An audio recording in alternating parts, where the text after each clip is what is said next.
Hello guys, welcome back. Now today I'm going to be talking about the Vegas Golden Knights versus the Washington Capitals Stanley Cup Final. Today we're going to be previewing it. Now there's two things different. Usually I don't preview games, and the second thing, it's a bit of a different room, right? Well, my grandparents are in town, so I have to move to a different room. Don't be worried, we'll be back there for the Stanley Cup Final and all that, so they're only going to be here for a couple of days. This is just a kind of temporary thing. But if you're on the live streams, you know this is the room with Monty, so at least you got him in the background. Alright, so on to the series at hand. The Vegas Golden Knights are 12-3 throughout the whole playoffs coming into this series, while the Washington Capitals have a lot more games played with 12-7.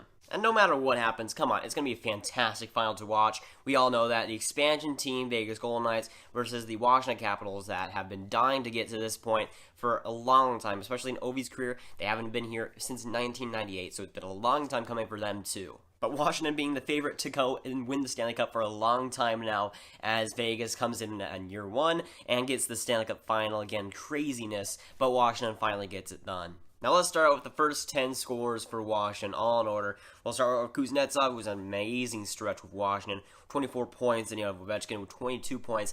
A lot more of those are assists than goals usually, so he's had a better all-around series. Then you have Backstrom at 16 points, third in that list, Carlson at 4.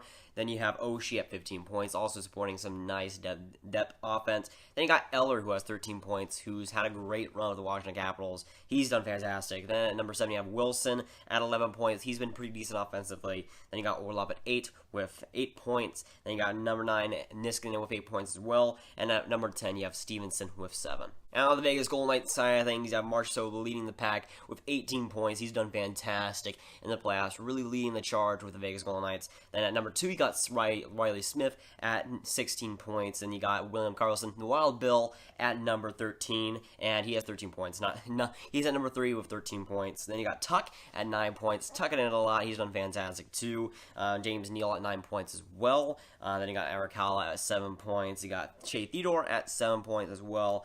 David Perron at 7 points again at number 8, and then Schmidt number 9, you have 6 points, and then last but not least McNabb at number 10 with 5 points. And you notice the trend, the Vegas Golden Knights just points overall are a lot less than the Washington Capitals, and that's scary because they're in the Stanley Cup Final and their offense hasn't really broken out yet. They haven't been the offense that they really need to be, and that they've been in the regular season, and their offense hasn't really broken out yet. And if it does against the Washington Capitals, the Capitals are in big trouble. And then for the goalies on each side, Holtby has a .924 save percentage with a 2.04 goals against average, doing a fantastic run with Washington. Definitely one of his best playoff performances that he's really ever had. He's done fantastic, one of the main reasons that Washington's gone this far. Meanwhile, Marc-Andre Fleury has a .947 save percentage with a 168 goals against average.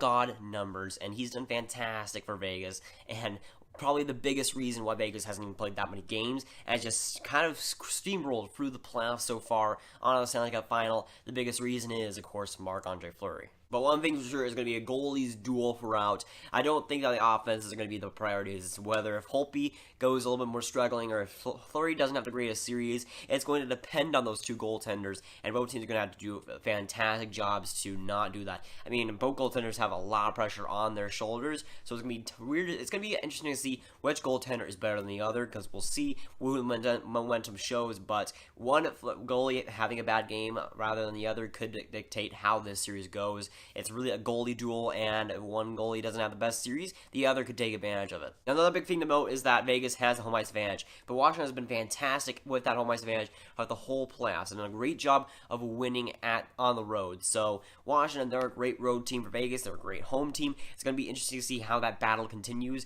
If it sways somehow, it's going to be interesting to see what happens there. I mean, will home ice advantage be a factor in this series? We'll see, since Washington's been so good on the road. But Washington has done a great job of getting depth support as long as the Stars are supporting them. Washington has had a great balanced attack for the whole playoffs, and Vegas, of course, has done that too. A lot of the depth guys have chipped in, but it's going to be a battle between the depth of offense. I mean, both of these teams are very powerful, at least throughout these playoffs. It seemed like that. Both teams are going to be very good rolling out all 4 lines, and a lot of the time it's going to be working very well. For Washington, we saw guys like Smith-Pelly, Lars Eller do fantastic against the Tampa Bay Lightning. We've seen a lot of depth guys contribute for Washington throughout the whole playoffs, so that's why I'm pretty much saying that. Before the playoffs, I wouldn't have said that Washington had a great depth offense, but throughout this, they proved themselves. And it's going to be a close series, or is it? I mean, Vegas hasn't even gone to a Game 7 in the playoffs so far, so will it really be a close series? I mean, well, you could see Capitals making a major landslide. If they continue the momentum, they could definitely do that. If Vegas gets on the right note, starts off good early, and is able to continue that, we could see Vegas being done pretty early. I still think that it will be a close series, a 6 or 7 game series, but there's always the opportunity since some of these, Washington and Vegas, have clearly been dominant against teams before in the playoffs. Again, I still think it's going to be a close series, but you can never count out Vegas from getting it done before that Game 7. But from an NHL standpoint, I don't think they could really ask for a better Stanley Cup final, at least from the playoffs that we've seen. You have Washington, who has never won the Cup. Ovechkin has never won the Cup. That's a giant storyline. And then on the other side, you can't really get a better story than the first-year expansion team onto the Stanley Cup final. For the NHL and its fans, can you really ask for much more? It's going to be an amazing story, and it's going to be an amazing series just on these storylines by itself. We've never really seen too much like it, and for me, this is the first time in a long time that whoever wins, I'm going to be happy with it. If I'm really cheering for Vegas, they're my third favorite team, but if Washington wins, I won't be mad at all. I do like Washington, and if they win, I wouldn't be mad at all because they definitely deserve it. Ovechkin definitely deserves it. And for me, I was just this close for my dream final between Tampa and Vegas, but I'll take the consolation prize of Washington getting the Stanley Cup final, that's for sure. So for me, I'm going to really enjoy this series. I don't know if you guys will, but this is an amazing series for me. I'm going to love watching this, and it's going to be a great one, hopefully, and a very close series to cover. If it goes to Game 7, it'll be an instant classic. It's going to be a great series to watch. It's going to be interesting to see how Vegas performs. It's going to be interesting to see how Washington goes up against the expansion team of all teams, and it's going to be very, very interesting to just watch and experience. But again, good luck to Washington, good luck to Vegas. Hopefully it'll be a great series and a classic, but of course I'm going to be cheering for Vegas. If they get it done, that'd be fantastic. But either way, it's going to be a great, fun series to watch, and I hope you guys will enjoy it too. I think along with the preview, I'll be making a review video after every single game. Not a preview before every single game, but a review after every single game. I think that's what I'm going to do. I haven't done that for any of the other games, but I think for the Stanley Cup final, for the last, I guess, at least, at most 7 games, I think it's appropriate. So just something for you guys to expect. But that's going up for today, guys. Make sure to like and subscribe. Tell me down below what you think of this Stanley Cup final between Washington and Vegas. And, well, see you guys later. Goodbye.